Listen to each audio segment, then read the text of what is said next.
I don't know if I want that. Because they know me too well. Mm-hmm. It's almost annoying. It's great though. It's really funny though. They were the last stream. They were like, "Oh, we know Josh's type, big insane men." and I'm like, I don't like insane men. or bitches. Skinny bitches. Wait. What skinny bitches do I like? Heather. No, that's a woman. That doesn't count.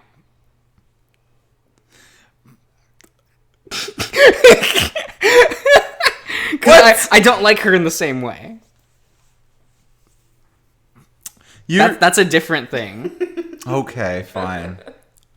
That's more like, wow, I want us to be like queens torturing people. That's the same thing. When like how you like Victoria, Life is Strange Victoria. Yeah, hot. See? Personality-wise. Bitchy women. Yeah, bitchy women, yes. There we go. That's your two types. Big, insane men and bitchy women.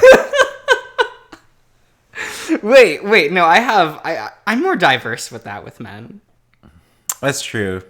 You like you have a blanket like. I mean, just post your because I don't know if everyone followed you around when you had your No, I want to update that. Before. Yeah, you're gonna need to. Yeah. It's very important. I feel like I'll make a stream of it. Yeah. We just talk about it. All right, everyone. Here's we go. Here's you have to work husband, from the outside in though. You gotta keep. Okay, we gotta we gotta talk about each individual character, why they're there. Yep. Why I'm a degenerate. And hello. I was wondering if you were going to remember. No, I knew you clicked it, but I just wanted to I know. finish the thought. I know, but I was wondering if you were going to go right into it because you've forgotten to say hello really before. Late introduction. Whatever, it's only been like 2 minutes. That's fine. It's fine. 2 minutes of talking about your types. Yeah. It's very important. It's fine. When are people going to call out Darian's types? They don't know my types. Not yet. I'm an enigma to these people. You say that, but they know you're a coward and won't watch Descendants. That has nothing to do with literally anything. I don't know. I think it does. Yeah. When are we going to do our DCOM podcast, where we just start watching DCOMs? I really would... I have a list of ones I will and won't. You can get Issa to watch the other ones and do the other we're episodes. watching Descendants. I really don't want to do that. I'm gonna watch Descendants. It'll be so funny. No. I don't want to. I don't understand why you're so against watching I've listened to a podcast of people talking about Descendants. Yeah, and it's great. It's fun to hear people talk about it, but I don't think but then you could be the one talking about it. I don't really know if I'd have much to say about it. You'd have plenty to say. I'd say, wow, that was shit. Move on. Next. What?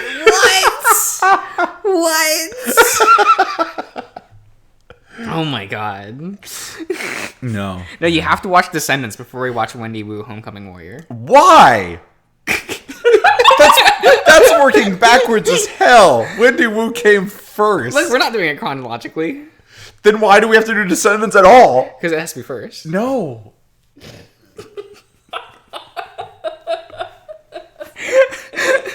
Fuck no. Should we make this a goal for the channel? Like if I cross 200 subscribers? No, because you're already almost there. Your audience is gonna bully you to watch. You can't fool me like that. I know your sub count. Why are you looking? Why are you looking? Because I'm happy for you, my friend. I'm happy for you, my friend, who is doing better. I don't, I'm just curious. I'm like, wow, he's doing so well. Soon we'll be doing a Descendants podcast. He's building his army to prepare you for this moment. This was his plan all along. Yes, it was. Fuck. No. I don't want to. No. The big thing is when we eventually, inevitably, have to play Nekogishi. Which Darian has been avoiding for now. I'm not. 5 years.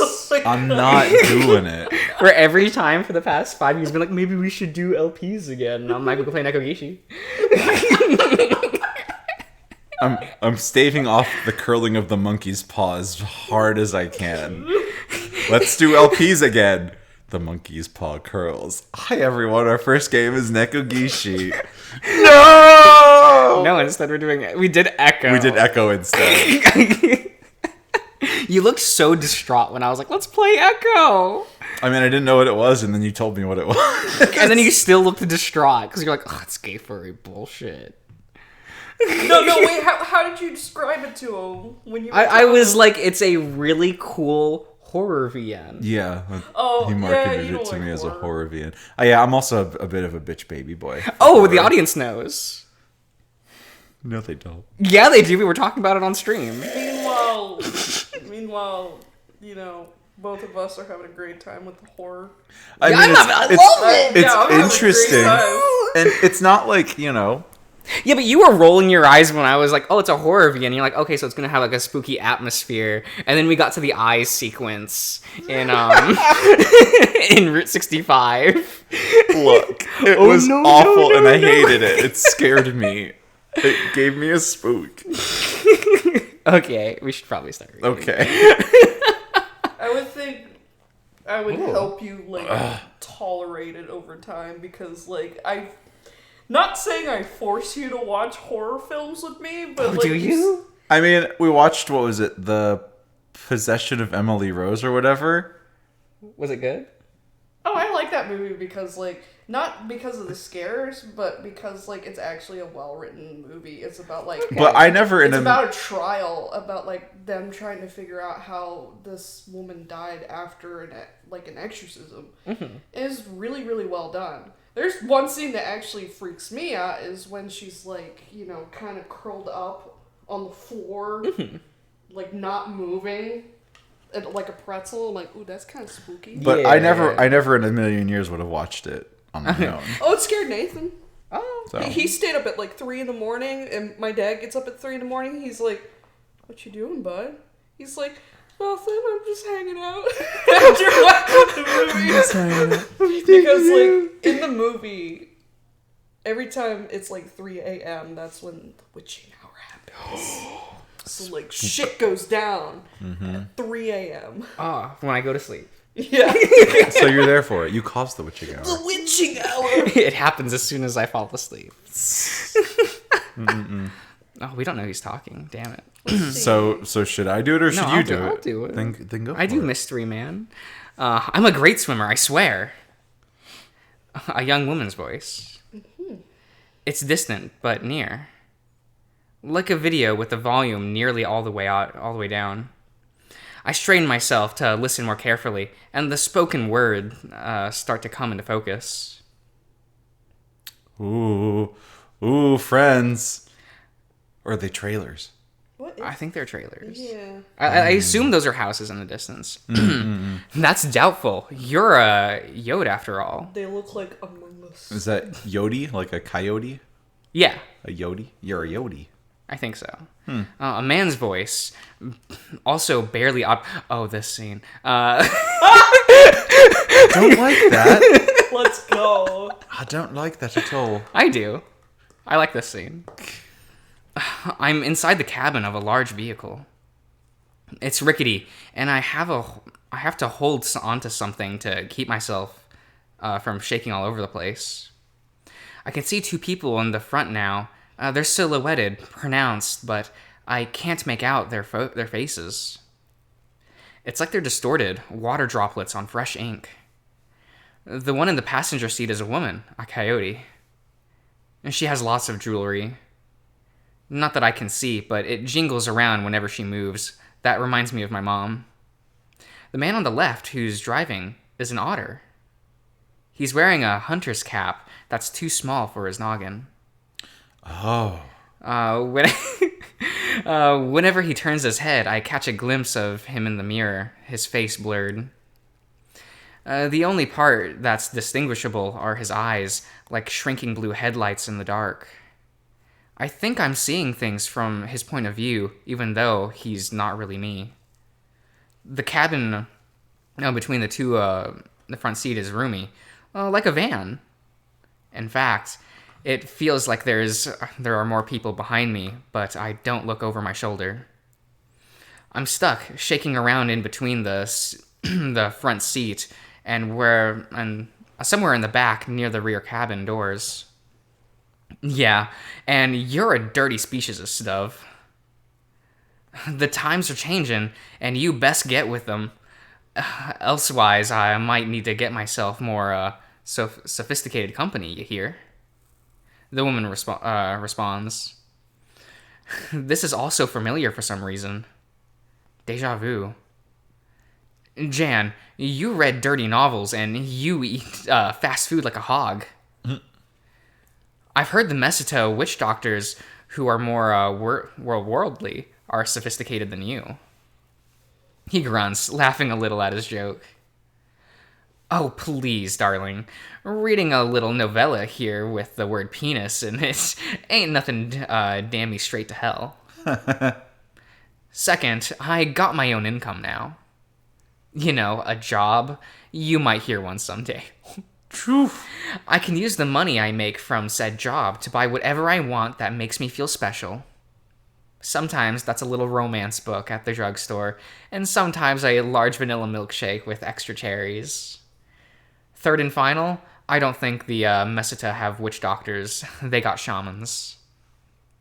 I met one once. He was a very nice old man, about 4 feet tall to pocket-sized. Small. The woman sounds rather pleased with herself for counting all the man's comments. For countering. The man lets out a diminished noise. Dismissive. You met one, eh? What do you do? Sell you a love potion? Another chitter of laughter at his own joke. I don't know, hun. You tell me. You reckon it's working?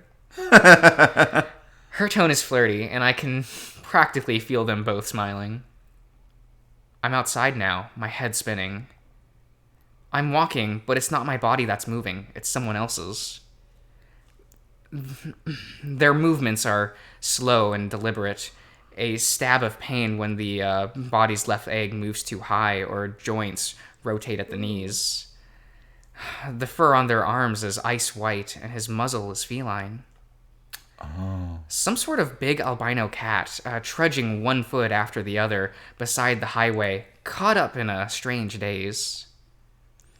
Sepia-tinted memories fill my head of places that look straight out of the Southwestern Adventures frontier quarter.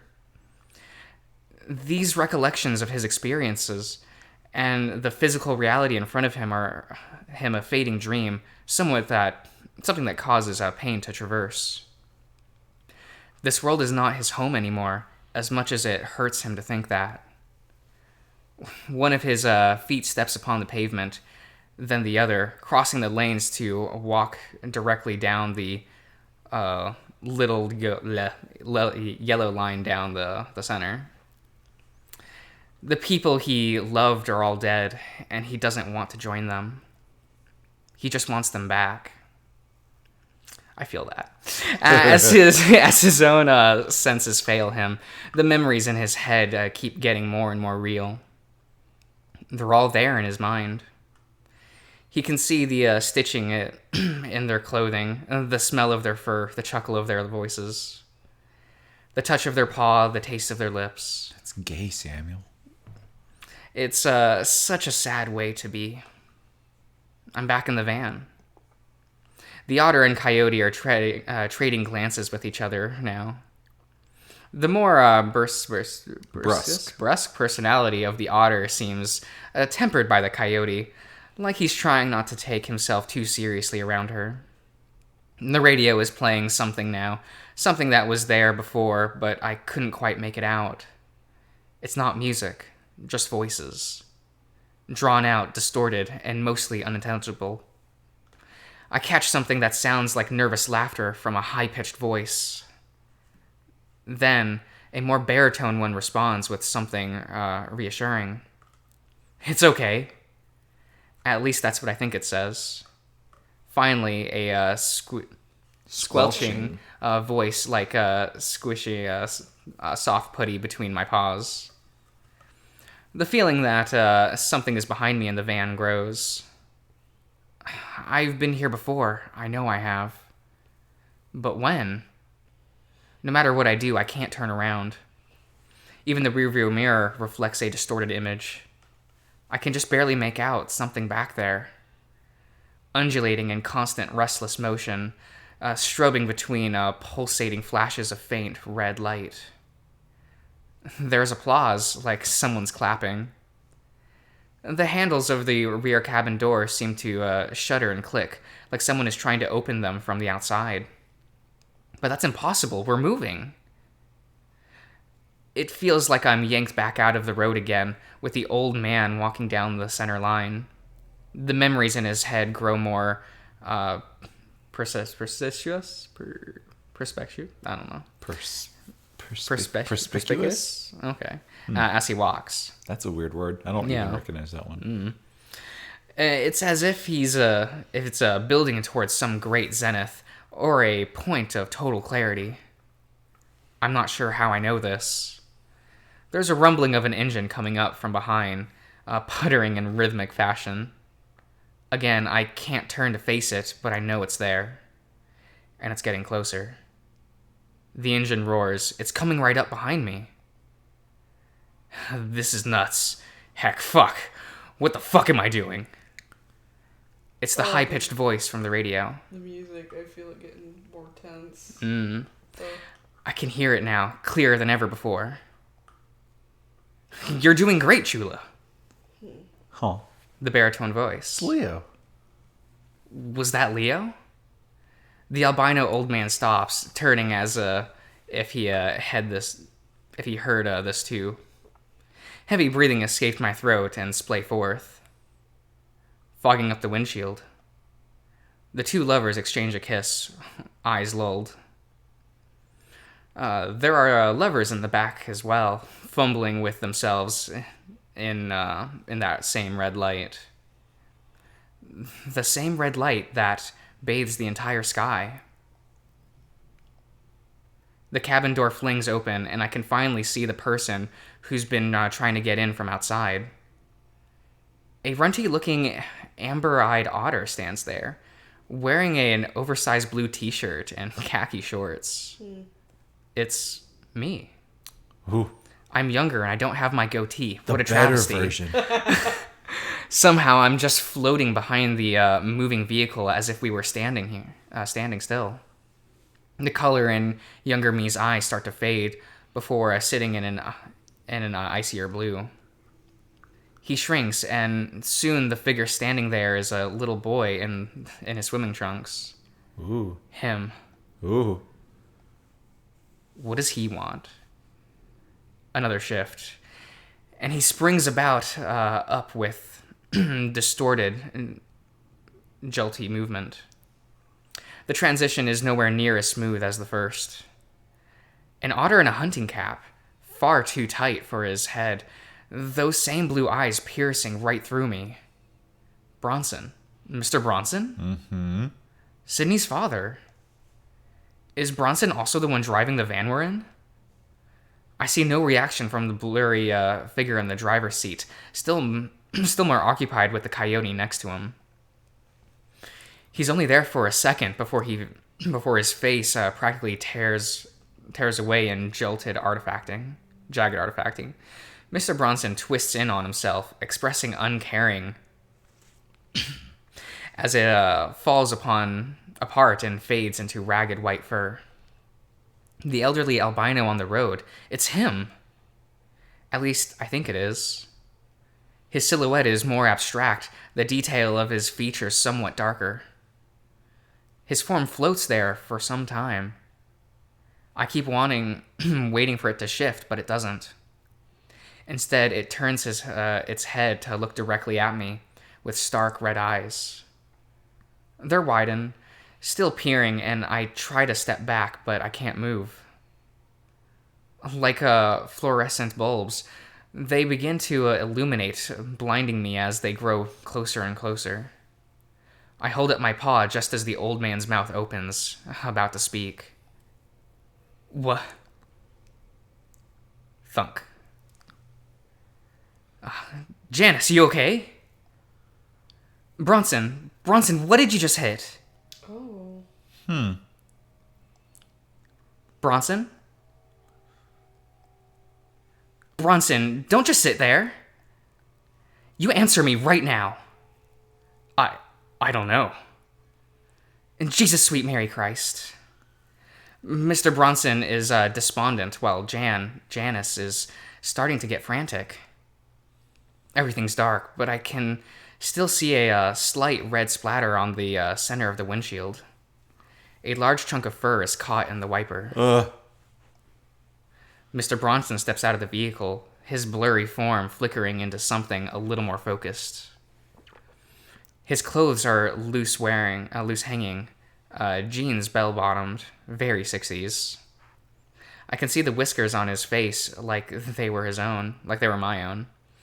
His heart is practically beating out of his chest, his damp fur still with cold sweat.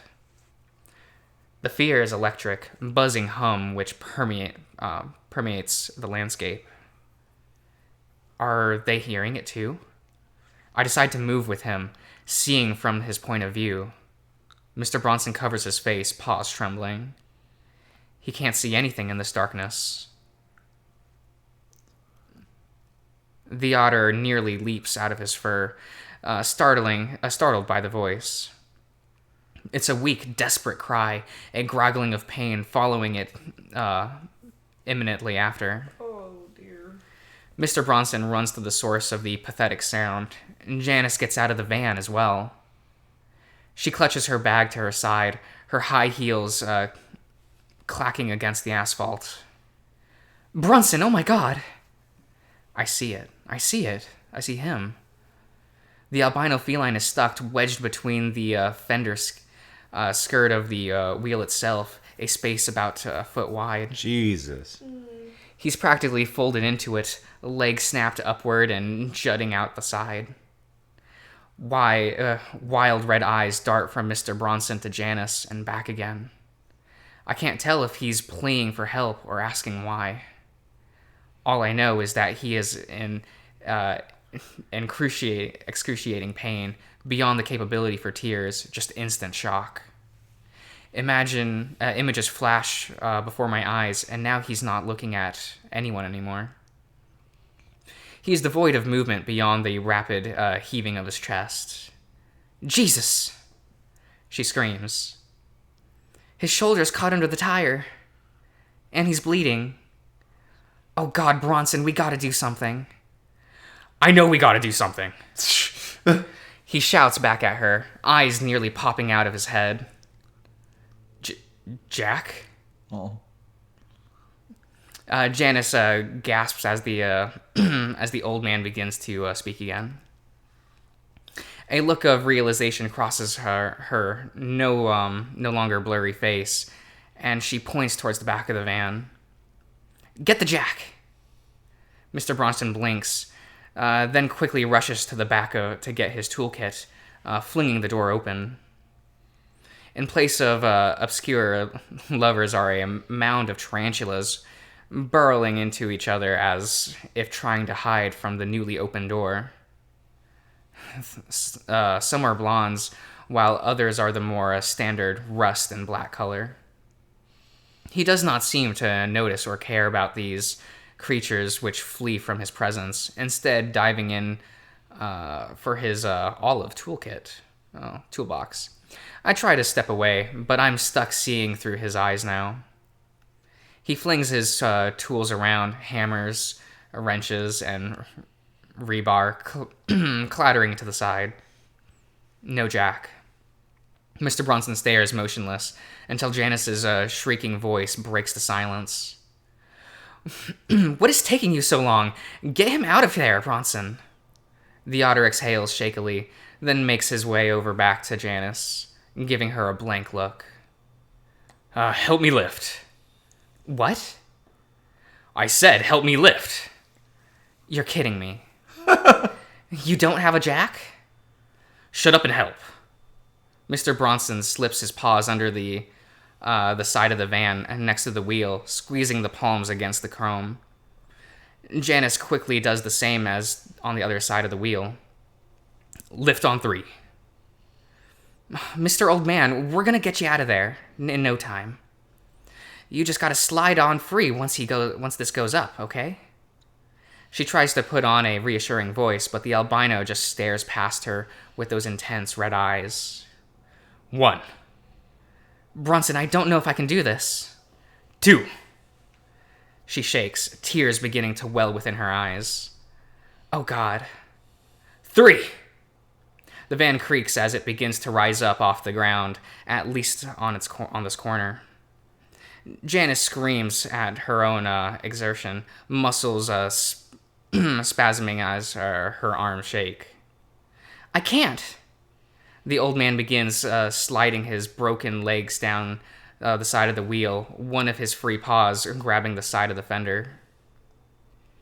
Low moans escape from his chest, whimpering of unimaginable pain and shock as his crushed bones realign themselves inside him. He makes most of the way out by the time Janice's arms give out, the van immediately lowering back down a couple inches. I'm sorry. Fuck. Mr. Bronson spreads his legs wide, his muscles quivering as he tries to hold up the whole van by himself. Go, get out there. He screams down at the albino, his blue eyes meeting the albino's as the old feline begins to nudge himself out of the wheel, from under the wheel. Help him from under there, Janus God. No! The otter howls as the van continues to lower despite his best efforts. The old man feels its touch the side of his muzzle. His breathing quickens, arms reaching for something, anything to help him. Then some gentle pressure. His eyes are blurry and moist now, like a lost child's. Then more pressure. Oh, does his head pop? And then... Bruh. Janice screams. She screams and screams until her vocal cords fray like old yarn.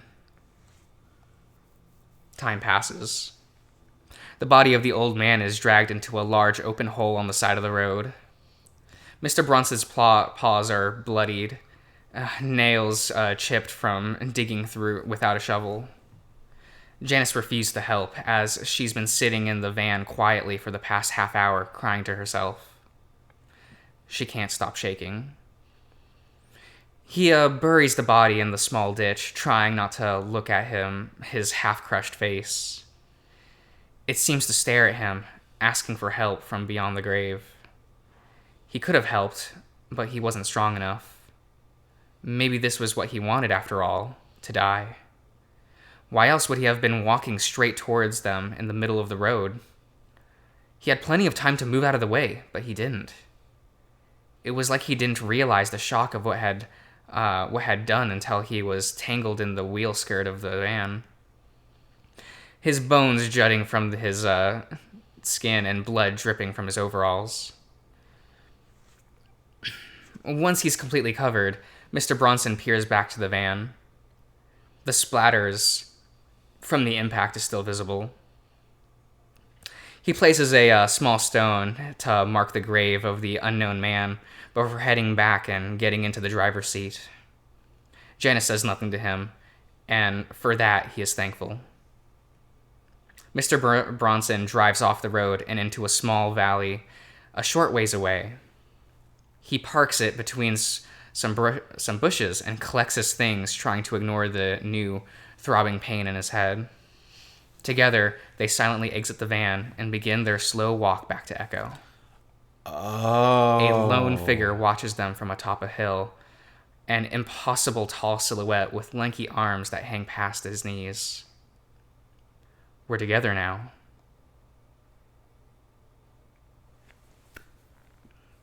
Bruh. It all comes together. Doesn't it? It does. That's why I was like, maybe you shouldn't play Jenna's first. Yo. Since that was like 3 different flashbacks. Like, actually, overlaid on top of one another. Yeah, that was great, though. I love that scene. That was great. I can't imagine how that scene works if you play Jenna's route first. Right. And don't play Route 65 as well. Just kind of, not understanding all the things. Yeah, the Leo scene, it's that scene. Yeah. Yeah, it's pretty good. Yo. Poor Samuel. That was That sucks. what a way to go. The albino mountain lion is the player character in Smoke Room. Yeah, I did watch a few episodes that you posted. And so that's him. That's how he died. That sucks. All that he goes through, and that's how he's done in. What the fuck? Right. God damn. Right. Yo. That's my favorite scene in Jenna's route. Damn. It's so good. That was good as hell. Because it lets you know more about Bronson, so it gives that scene in Flynn's route more context. A lot of context. When he's like, the van. So what was his relationship with Janice then? They were dating. Okay, and then I guess they stopped dating before he met Sydney's mom. Okay, interesting. Yep, and he's still wearing a cap that's just too small. Too small for his head. just doesn't understand hats, no matter how. Right. So, wow. Thoughts? Well, so is that the van, or is that the route? That is the van that's in Route 65. I know it's the Route 65 van. Yeah. But is it the other van? No, that would just happen to be a van in the middle of the woods. But it gave Bronson war flashbacks. Right. That's why he reacted so... Because he was already in such emotional distress in that scene in Flynn's route. Yeah. So him seeing the van... pushed him over the edge. Damn. Because it brought back all the guilt. Damn. It seems like Samuel lived a long time. Yeah, Samuel outlived all his friends. For quite a while, it seems. Because there's that one line that all of his friends are gone already. Mm-hmm. You're like, oh my god, he outlived Nick and William and Clifford. Lord almighty. It's why whenever I hear people go like, oh, I can't wait for there to be a happy ending in Smoke Room. And I'm like, it's going to be non-canon. That's going to be non-canon as fuck. Playing the same games here? Everyone's fucked. We've all been here, right? Because even at the end of Leo's route, where Samuel talks about how like all his friends are gone, and he misses them so dearly. It's got me super excited for what happens later in Smoke Room, though. Like, I can't wait for Depression. Depression City. Goodness, is Chase a medium? So the way I think about it is, so Bronson killed Samuel, and he says, we're together now. Mm-hmm. And then Bronson kills himself in front of Sydney. Mm-hmm. And Chase kills Sydney. So I think Samuel hops between them. So he's currently... And Sydney also jumped into Chase. Yeah. When Chase killed Sydney. So it's like when Bronson died, who Samuel was attached to, he went to Sydney. So when Chase murders Sydney, Samuel then goes to Chase.